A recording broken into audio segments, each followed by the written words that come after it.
So with me today, I have Kim, who is the original Pause Lady. Kim, welcome. Thank you so much for joining us. Thank you for having me. I love this. And the first question, very simple one, is where in the world are you? I am in the Midwest. I'm actually about 2 hours north of Chicago.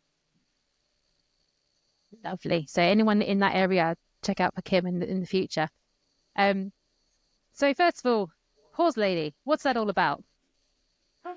Oh, there's a whole story behind that one. And this is all about what we're talking about is transition, right? I have been in the industry Yeah. for over 35 years working with large scale, multi-billion dollar companies and helping them transition in whatever they need to do. And listen to that. I had 35 years of transition experience. And I decided 2.5 years ago to retire, to stop that. And it was a big shift. Like it was like big identity shift. And I figured, okay, I'm going to do yoga, right? And I started to do yoga and I kind of transitioned this whole thing around an identity. It's like, oh my goodness, now I'm a yoga instructor after doing this gigantic career working with executives. And now I'm doing this. And this whole thing in my head, it wasn't negative and not degrading anything. It was just me dealing with this identity. And I started practicing to be on the TEDx stage. And in that, about 6 months into that process, there were people that I started to share my story around being a computer scientist, a cognitive scientist, and all this experience helping with transformation in companies, transition. And this pause came up because what happens is about 10 years ago in my life, I took a year off of technology and it really woke me up, like really, like got me reconnected because I actually had time to do what I wanted to do or explore new things and get reconnected with myself and others, nature and you name it, right? And that's when it kind of just showed up. And then from there, I've been doing all these great things. So, and I can share more about it, but I'm not going to go into that until you tell me. We will get there, I'm sure. And that's amazing. And the first question really is taking time off from tech. So that I think is a really brilliant thing to do because I'm guessing you and I are a similar age, grew up without tech essentially. Yep. And I am so grateful for that experience. I've said it many times on other places. Like, I think it's a real privilege, but I struggle now to not use my tech. It's everywhere I go. It's on my phone. It's my computer. I have a phone. I have an iPad. I have 3 laptops, whatever it is. So how do you turn that all off? How do you walk away from that? Because it's also addictive, isn't it? Yeah. So that's the whole thing. It's actually when you actually practice the pause, it's a modality. It reminds you to say, I need to pause when I speak. I need to pause from maybe step away from the technology. Maybe I need to set a pause timer on my calendar at the top of the hour or in between meetings where I take 5 minutes to step away. It is a proactive approach. And what I did for that whole year was defining that I'm going to disconnect from social media and my phone, which I worked with the industry where I had to have connections, right? I still connected with the computer. I'm not saying I didn't connect. I used the technology where I needed to afford to get my job done, but I proactively chose I deactivated my social media and I said, okay, now this phone here, I'm calling the company and I'm disconnecting, and people that need to call me will go the traditional way where they'll call my husband's number if they need to get a hold of me, right? And so I proactively defined that. Amazing. And I know I would never recommend that you take a whole year off, but you see what I did. I proactively said no. Yeah. Right. How hard was that at the start? Was there a struggle? Did you feel resistance? Of course, there's always a struggle. But when you decide not to do it and you don't have it, it's not there. And what happened was the next day, I felt more free from, just knowing that I had this time and freedom where I wasn't diving into something like social media and I would get trapped in it for 4 hours. And I'm not kidding. I'd be back in it all the time, checking things, right? Because you scroll. And I started to design my day differently where I'd actually go, okay, I'm going to go write now because I love to write. That's what I do. Okay, I'm going to get up early in the morning and I'm going to do yoga and meditation. instead of diving right into my technology. Okay, I don't feel so like I have to have my phone with me whenever I go somewhere, which it's easy, right? You never even thought to have a phone maybe 25 years. It was in 2007. I can remember the shift, the change, right? It was really 2007 when Yeah, it started happening. absolutely. And so it's like this definition and agreement with yourself and not being hard on yourself and letting it just kind of evolve and starting to, the resistance will happen, right? But promising yourself to just keep steady with it every day, being resilient and every day being consistent and not using whatever that goal is, what the results were that you have, which mine was to be Mm. disconnected from social media for a year and to be disconnected from my phone for a year and see if I could do it. Right? It's almost like a challenge for me. And then what I do now from that, Amazing. the results from that, obviously I wrote a book, Practice the Pause, and it shows my little stories because I had time to write about my stories and what I experienced. But when now I actually set proactively parameters, boundaries around pausing, where if my husband and I say we're going to go bike the coast for 7 days, we'll both agree we're not going to bring our cell phones along for the week. And we'll put a framework Mm. around just in case emergencies come up. Someone can call us through this person, right? So there's this thing you set up so that you're not feeling like, oh my goodness, how did you do that? What if an emergency comes up, which people ask me a lot, you know? I'm sure. Amazing. And has it rubbed off on your husband as well? Does he now, you know, Well, you have my to choose to do this, right? good point. My husband is into technology. He actually has never gotten into social media and does not want to. And he's always managed, he just goes on maybe his iPad he has or on his computer to enter his Hmm. hours for whatever he's doing or search for something, but it's not like he's on technology all day. And Yeah. obviously what I do, I'm on more because I do these type of virtual meetings and talks a lot, but it's always planned around a time box, which is what I teach. Because when Hmm. we make a change in our life and we do something different, sometimes we have to be very specific about at 8 o'clock, I'm going to do a time box of pausing because I'm not used to pausing. Or I am going Yeah. to work only during certain hours. I only work 4 hours a day, by the way. And then the rest is my free time to Nice. have fun. I write, which isn't work. I play, I create, I work out. That's not work for me. None of that's work. So I'm always working Monday, Tuesday, Wednesday, Thursday, 4 hours, but the rest is playtime for me. If I use technology, there's play in Mm. it. And there's rules around it for me, boundaries, right? Time box. But when you first try to do something different, which pausing is something many of us really need to do, right? To really reconnect with our consciousness, right? And reconnect with us and our others, right? We have to set some parameters and say, I'm going to practice the pause because I'm not used to doing it. Once you get that habit in place, a lot of my, people in my groups, my masterminds and such, they will stop in and say, I got it. I practiced my pause today. It wasn't like they had managed, I'm going to do it at 8 o'clock anymore because now they know every day they want to pause. Right. And Mm. it's the pause itself isn't just about doing it during a 15-minute time frame. It's just to practice that. It may be just like you and I are talking, and I'm not giving you space to pause. So I'm going to pause now to let you and the audience think about that for a minute. And I think we don't do that pausing enough. One of Right. the one of the things I love about what you just said is, but it triggered a thought, which is, when does a habit become a habit? And I think it links back to when you no longer kind of congratulate yourself from doing it, when you no longer, having to time block it out. And with one of the people I work with, they go, "Oh, Pippa, I can't form habits." It's like, I can 100% guarantee you can form habits. They're just the wrong ones. And I find that the ones that are best for us are hardest at the start, like pausing, but in the long term, they pay off dividends. Whereas the bad habits, like scrolling on your phone, going on social media, they come really easily because they have that dopamine quick fix, or they have some sort of reward ratio, which is very instant. I find, so I'm pretty disciplined with social media. I mostly do it for my marketing. I find the few times I go down a rabbit hole, it's normally to do with pictures of capybara and like other animals. So Instagram just knows it. It goes, Pippa, here's some cute animals, go for it.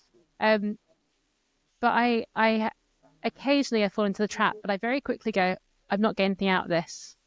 Like it doesn't actually satisfy me. I'd much rather go to the zoo to see the animals or like pet my dog or go out with her than go into that trap. But I think it's being aware of these different triggers that trap us into the wrong habits and understanding that's why creating the right habit can seem so hard at first. But I love what you created there. And I also want to ask you about how you define work, as I think is a really important thing as well. Mm-hmm. So you talk about writing's being play, gym is play. I completely agree with you. For different people, play will be different things. Mm-hmm. But I think how we label it ourselves makes a difference, having that mindset shift. And again, was there any resistance to rewiring things in this way, or was that part of your year-long journey anyway? Yeah, so I am a cognitive scientist by trade, so I love that you're sharing this because it is about behavior modification, and we think that our behaviors are coming from somewhere else, but our behaviors are coming from our cognition as well as our body, the waves that are happening in our body. And I'm going to say this, that our body is actually guiding us sometimes without our mind. And our Mm-hmm. mind is also guiding us. Our behavior is either good or bad, or bad, right? And it's like you get up in the morning, you brush your teeth, you don't have to think about it because there is a brain path that's going on or a physical muscle path. And there's actually experts out there that actually help you with your body, how your muscles are actually with those paths that are actually guiding you.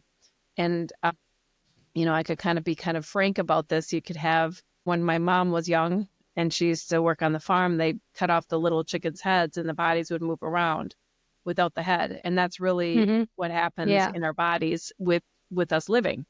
We don't know that our body is leading us in the path we are. So when we talk about, did you resist or do you resist? I mean, that's resilience, right? And I believe that putting in consistent steps, framework systems in place, and it could be computer systems to let that go so you don't have to have a system. You let the system run on its own. So systems are good in one respect.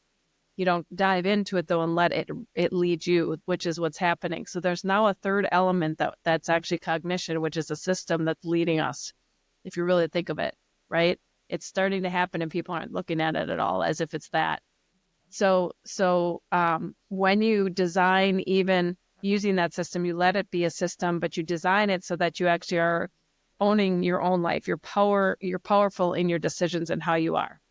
And then the second thing is for the shifting your muscle cognition as well as your brain cognition, the cognitive science part of it, right? That the brain pathways that are happening. It is about being consistent and putting a system in place, and that's human system. And that's what the time box does. It's a 3-dimensional time box. And I talk about this because we talk about time management in many ways, the Pareto method, and there's the project management methodology, which is a waterfall method, all kinds of methods. There's so many out there. And what I have learned in my success of 35 years in the industry is I actually applied the 15-minute time box. I didn't tell people what it was. I just did it because it was my little gift, I'd bring in, because you want to have that, right? When you want to get jobs. And what I would do in the time box, think of it as a dimensional box, right? It's not a flat box. And you go into the box and you define what is the definition of the box. What's going to be in that box for you is an intentional result within 15 minutes. Instead of doing a list of tasks or setting goals like we learn. I mean, goals come into this later, but the idea here is intentional results, 3 intentional results within a time box of 15 minutes. I've learned this. I've studied this. 15 minutes, you can get 3 things done. It's a practice of getting those 3 intentional things completed, though, or defined, because sometimes we don't know how much we can get done in 15 minutes. Some of us have to practice that. You define it first. You decide to do it. Second, right? The decision around doing it, which so many human beings have a hard time making one decision fast. And you can make a fast decision in this space because then you can learn and it's just a small little minor thing. So you learn and you pivot. So when you make the decision, then you agree. And there's so many times we aren't agreeing. How many times you wake up in the morning, you say, I was going to walk this morning, you shut that alarm off and you go back to sleep because you really never agreed in the first place. Yeah. So the agreements can be with yourself and your agreements can be across the board in a group, like in a boardroom. And one of my techniques has always been, I sit one-on-one with a person to see what they want and they define what they want. And then whatever doesn't fit in their definition, I make sure that the definition of things that they don't agree to do goes to someone that wants to do it and is agreeing to do it. And so that's that empowering. It's a powerful way to do it. You actually are giving them freedom to make the choice. And you're not in a system that's pulling you along, right?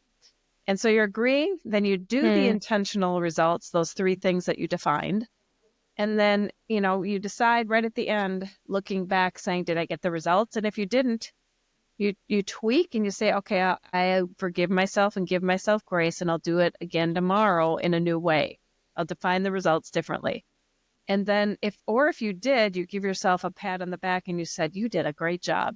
How many times do we not tell ourselves we did a great job? Instead of we say you did a poor job Absolutely. or you're always so hard on yourself, right?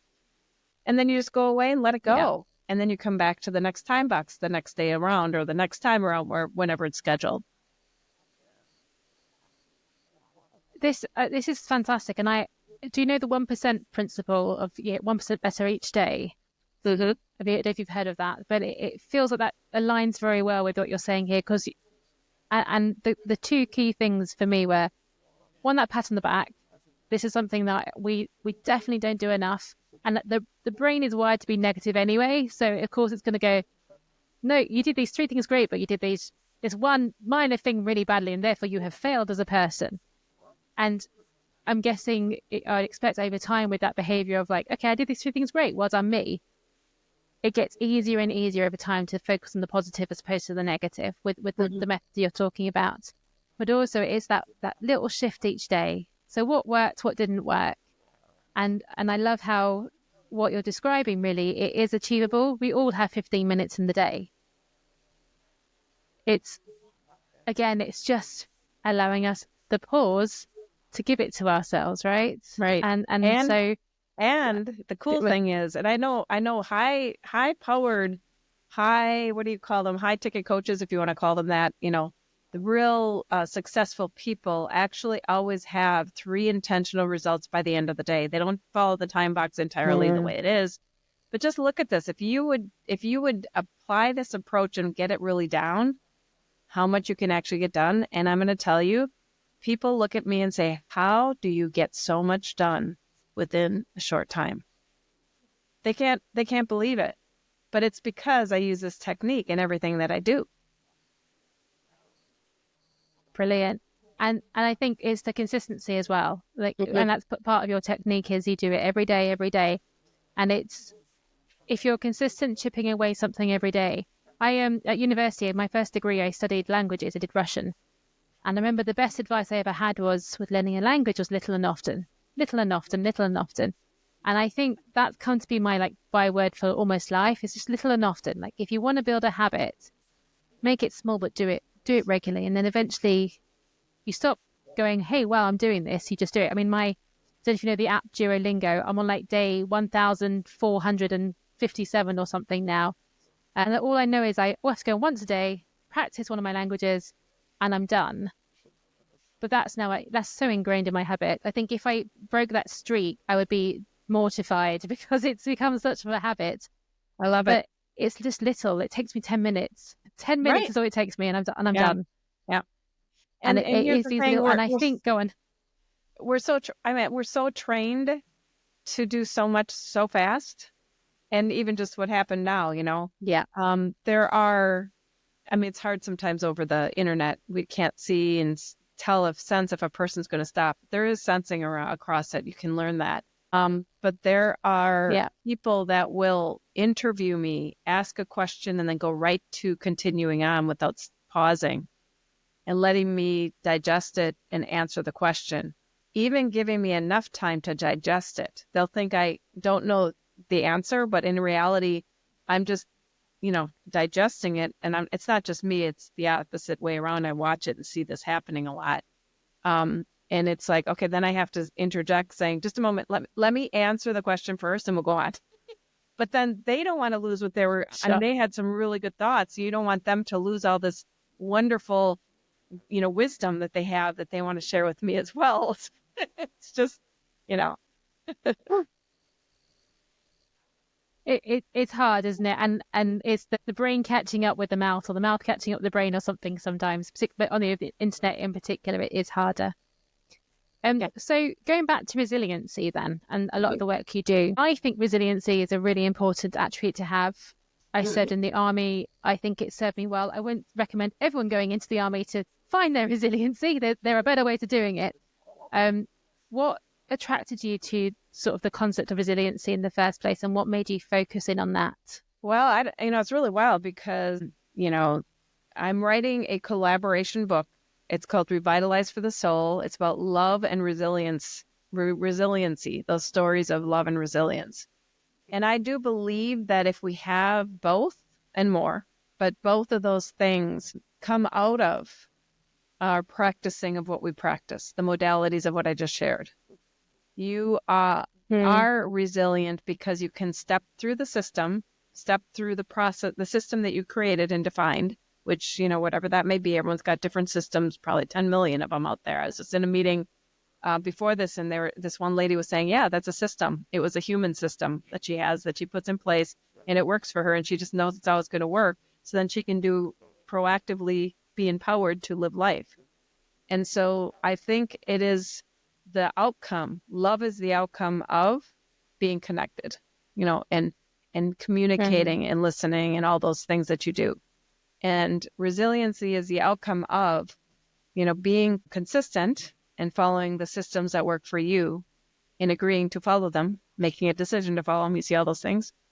And I just believe that we are more resilient, which means that we free ourselves from anxiety, which we are controlling ourselves and not being as resilient because we are stuffed in a process where we're feeling like we're always on that hamster wheel, or we're in the system, which is the computer system or the iPhone or whatever system it is. What do they call it? AI generation or something like that. There's a certain name for it now, so it encompasses everything. But they're stuck in it because they are flowing in it and not feeling in control. And so then they want to control, and then the anxiety starts piling up. Then you are not resilient. You think you're being resilient by following through with that, but in reality, you're a follower. You're not really leading, right? You're letting it lead you, and you're not powerful, and you're not free. So resiliency is freedom in the end. I love that. No, brilliant. You put it in such a wonderful way. I like how you link it to systems. I like to think I can deal with uncertainty very well, but it's because I have systems in place to deal with uncertainty. And those systems are accept you can't control it and let go. But I think some people see systems as this controlling, blocking way of living. And the way you phrase it there, I think is its truest form, which is it enables you to live. And when you look at like the earth as an ecosystem, we use the word system again. It's all interconnected. Everything has a role. Everything has a place. And for everything to be optimized, that system has to be functioning in a healthy way. And it's no different with humans, that these systems help us to function in a wonderful way. I've never heard anyone link it to resiliency in that way before. So I think that's wonderful. Thank you. Yeah. And here's the other thing. It's funny when you talked about uncertainty, because it seems everything shows up at the same time for me. And I was just in a powerful meeting with a group of psychologists and cognitive scientists and people that do this for a trade, and even musicians and other people. And uncertainty was the topic. And I was someone had one of my coaches, because you always have coaches that help you up level and move or over to the side, or trying to figure out something you don't know, right? And it was the end of my time with her, and she had this training thing, and she called me out that I was being uncertain about what I was actually doing in the world. And I started crying, and I ran out of the room. And I say this because it's okay. In this today's session, we talked a lot about it's okay. Having humility and being uncertain is okay. And there's power in a lot of things in uncertainty. And that is, living life without regret, the power of the small, being on a roller coaster and letting it be, standing your ground when you need to, right? Celebrating the small wins and escaping yourself. Because sometimes that control, right, makes you feel like you have to be with yourself and you have to control yourself, but escaping yourself and putting yourself in the other person's shoes lightens things up. And listening to your body, right? And then the power of the smile. And the real thing is all of that is okay when you are uncertain. All of this stuff kind of comes out of that by being uncertain, because you don't always know. You aren't going to always be in control. And if you walk through a system with a smile, it shifts everything in just that moment. And then you are certain. It reminds me when I was in Afghanistan, we were getting mortared, so bombs were flying in, and I lived in a tent. And so we put on our body armor, we sit in the tent, we put a video on, like a DVD on, have a nice drink of orange or something. We just sit there and wait it out. And we always laughed and we joked, because that was the only thing that we could control, was where we were in that moment. If a bomb hit us, it hit us, but you had to laugh your way through it, which I think is sometimes why military folk are a bit weird, because you do those kind of things. But it's the point being exactly that, is you put a smile on in that uncertainty, because the only thing you can control is yourself. So then you can choose how to control yourself in a positive way and in a enlightening way, as opposed to living out your last moments. That's not everyone's going to go through, but living out this moment in fear and anxiety. And of course, the chemicals for anxiety and excitement are also the same. So, you can just kind of tell yourself, I'm not anxious, I'm excited. And eventually that becomes the norm as well. But it's choosing to have the smile is a really powerful way of doing it. So yeah, love that. Yeah, I mean, that's a way of being resilient, right? You choose. It's your own choice in every little moment. So in that moment, you can either choose the more heavier emotion, or you can just lighten it up and have fun, right? Have joy and have fun, bring laughter in, go dance, get to turn on some music and dance, or dance if you don't have the music, right? And you choose. Yeah. And then that's the resilience. It's your choice, the choice decision, right? And there's always a choice. It may not be one that we like, but there is always a choice, definitely. Now, I've got two questions for you. One is a very quick one, but I've not had a cognitive scientist on my podcast before. And I'm a psychotherapist. I'm very familiar with psychologists, and people are used to these terms. People aren't so used to cognitive scientists. So would you just quickly, for anyone listening, kind of say, what does a cognitive scientist do? Well, I mean, I also studied psychology. So see, so there's always a little something in every single type of focus that you have. Cognitive science is the scientific focus of your cognition, which is really what I just said backwards, right? But it really, I mean, when it's clear. It's a science. It's the science of it. It's not the human aspects of it as much. It's about how your brain is actually working and the brain pathways. And I really dove into the actual pathway part of it, where you actually form these, like the highway that you put on the road and on the earth. There's highways that are formed and made out of cement, right? You're cementing these highways in your brain, and you can adjust them, right? It's harder to adjust them when you have cement, right? Because you have the sledgehammers that will have to break it all up and then reroute, right? But it's never the same again. But it's still, you aren't going that route anymore, because now They change the pathways, right? So that's actually what you actually, that's what I studied. That's what you do with cognitive science, is understanding it from the scientific nature. And it actually is built into the computer side of the house. And you'll Brilliant. see that, Thank you. And then, yep. And you'll see that AI has there's cognitive scientists that actually have designed logical formulas like attitude and other things in it. yeah, I was going to say that, and that's kind of where we probably see it more often now is in the AI world because of building those logic networks and bringing it all together. Yep. But thank you. Back onto less sciencey stuff, or maybe the science and everything, probably. Your TEDx talk. Did you make it onto the stage, and what was that about? I was asked to go on it. Now, again, this is all about Kim and the identity shift and wanting to be perfect. That I've learned to be a perfectionism. I've been asked to be on the stage and I said no, but I still want to. And I feel now that I'm much more confident to do it. And now I'm looking to pick the stage I want, which I have certain places I want to speak on. And I am just applying for those now. So, and I'm in no rush because I do keynote speaking a lot. So I'm already on the stage and on podcasts like yours and other places, which is really fine. You know, it's not just the TEDx stage, right? I'm going to be on a big stage coming up in November in Burbank, and I have been given an award, and I'll be doing a keynote there. So it's all just kind of growing into something different than what a person ever thought, right?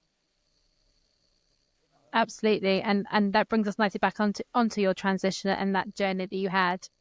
So going back to the year out, sort of putting the pause in place, redefining you. What were what were the lessons that you came away with that you felt like you had to share? Obviously, the pause is a big part of that. Yeah. Was there anything else that really struck you that you now share with others? Yep. So one of the things is take everything that you know in your toolbox with you. Don't put it aside as if you're changing like you have to put it away and do something totally different. Use and leverage all those skills and tools that you've used and sharpen the ones that you need to sharpen, and then understand the tools that you don't know and get a coach or two to help you build out those skills. And I'm going to give you an example. So I've been in the industry for 35 years doing a lot of more product management, program management, trying to get companies to shift, right? And I'm using those energies, which I work with a lot of, executives to shift how they thought, teaching them the things they didn't know. And I'm talking groups of many, 500 or even more people. So there were all different levels that I'd be working with, shifting their understanding of where they will be in the future in 2 years or 1 year or whatever. And so now what I'm doing now is I'm actually doing the same thing. So I totally lost what I was talking about. Oh my goodness. This is really weird. No, it's all good. What was I talking about before I brought into the thing, and I'll remember it. Before I started talking about my career. You were saying about you. Go for it. So you were saying that you were looking at the changes and transition, and what you used to do was transition people and programs, and you had the 500 people and different layers, and that's when you kind of lost it. Okay. All right. So when you use those tools, right, you actually then understand the gaps. And then when you get those coaches, you actually understand what you need to do. So when I was in product management, for instance, I knew how to design programs, and I knew how to get all the products and services in place. And it was much more than just one product, right? I'd merge banks together, or I'd put data governances across the globe together, right? The bigger things. So when I started in a year, okay, so it was a year and a half ago only, when my friend had reached out to me that I've been seeing for 40 years, and I just decided to just put a strategy deck together and show her it. I don't know why, but it's like this thing, because I said to myself, I really didn't have much to do in this world anymore because I did it. Like I run a half marathon in 50 states and all those kinds of things. And so when things started to just show up, and then I allowed the technique of resilience is I allowed those things to show up and say yes to them. Okay, this person knows how to do list building. I didn't know how to do that. Oh, this person said she would teach me how to up level on the stage. It turned out she gave me a whole different thing. And so as I was doing it, I look back and I say, that was hard. But then I realized I picked and chose what I really needed to learn, even though my intention was, okay, I wanted to maybe have her teach me how to speak on stage at a higher level. But she kind of did that. But what she did was she gave me different things that I didn't know I needed, which is how to enroll people and how to do list building and how to do sales and marketing in my own way, not her way. Because I realized what she did was more of Mm. a, pushy sales, and I'm all about service, right? So what it is I'd never look back and say, first of all, I'd never look back and say I did that wrong. That's the first thing, looking back and not making yourself wrong. Number two, staying open to what shows up for you, because you don't know what you don't know. And sometimes what you don't know is what you need the best. And that's the coaches that came my way. And invest in yourself. The third thing, invest in yourself, even though it may Mm. cost a lot more than you think, because you don't realize there are 5 pillars of wealth. Money is only one piece of it, and it will come back in Mm. the 4 other prosperity levels, right? And that's, your wellness. And if you're sick, you can't do anything. Are you prosperous if you're in bed sick? No, because you're not doing anything, right? Time is prosperity. If you don't have time to do anything, right, because you're doing 10 million things and you're not organizing your time, just like I had shared, then that's not being prosperous, right? Because you're not really being productive, because you're Yep. not able to get your intentional results, because you actually are doing 10 things at once and you're not focused, right? So and human connections. Oh my goodness, you and I, we're connecting right now. We're getting to know each other. You're hearing more about me. I'm hearing more about you. Boy, you just told me 3 new things that I didn't know about on how to do podcasts, right? So, I mean, that's prosperity. Yeah. You gave me prosperity just then, right? Money equals business, Mm. but that's just a small piece of the puzzle. And sometimes you have to invest in a lot more than what you'd expect to invest in, and not hold it in really tight and control it, because when you let it go, right? They always say when you let it go, it all comes back to you in dozens, right? So that's all Yeah. the advice I would say. And there's a lot of advice there, right? Usually I just give 3 points, but I told you a lot more this And we are blessed for that reason. Thank you very much. time. So wealth is a really interesting word, and I only learned this recently, but I think it comes from, it's either the Greek or the Latin, but it literally means well-being. It doesn't mean money. So I love that you pulled out the 5 pillars there, because we get so caught up on the money side. And of course, money is a huge thing for everybody. We all need it. There's nothing wrong with that. But there's that old saying that people sacrifice their health for wealth and sacrifice their wealth for health. But actually, what you're saying, and what I firmly believe in, is, there are aspects of all these things we have to consider to be truly wealthy. And Mhm. I think sometimes it feels like we don't have enough time, but actually we have more time we think, but also less time we think. I've just contradicted myself. But if we, it's that get rich quick mentality, or the do something quickly mentality. And everyone's on this constant sprint, it seems like. And with social media and with the internet, it has sped our lives up. But actually, the life is still a marathon. Right. Like, it doesn't matter how fast you do these things, you've got to keep going. So why not keep going in a way that serves you holistically, serves Right. all of you, rather than Right. just one pillar? And here's the thing, and I'm going to just reiterate what I just shared, because it's all about a time box, the dimensional time box. If you can put these in boxes yourself, and time is a box, looking at that time and asking your question, just like you were explaining earlier about, do you want to choose for the emotion, right?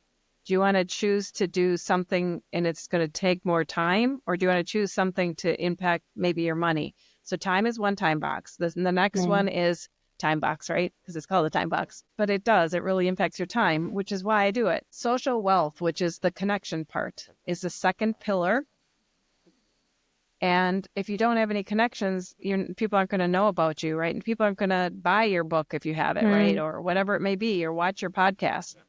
The third one is mental health. If you are not mentally capable, right, you're not going to function. You're not going to get much done either. And that is, even if you have, a source of many dimensions in your mind, and they call that sometimes ADHD or whatever it may be. I don't even know what they call it anymore. They call it something different each time. But the mental wealth is really actually being able to categorize things so that you can actually focus which is really the attentional deficit, right? That's happening in that space where you actually now don't have the Mm, deficit because you have the attention.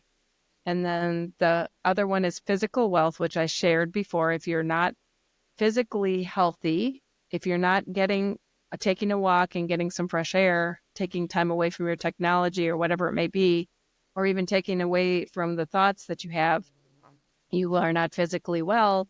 What are you focusing on? Your physical well-being all the time. And the last thing is financial wealth, which we all know of, and I think we stick in that space.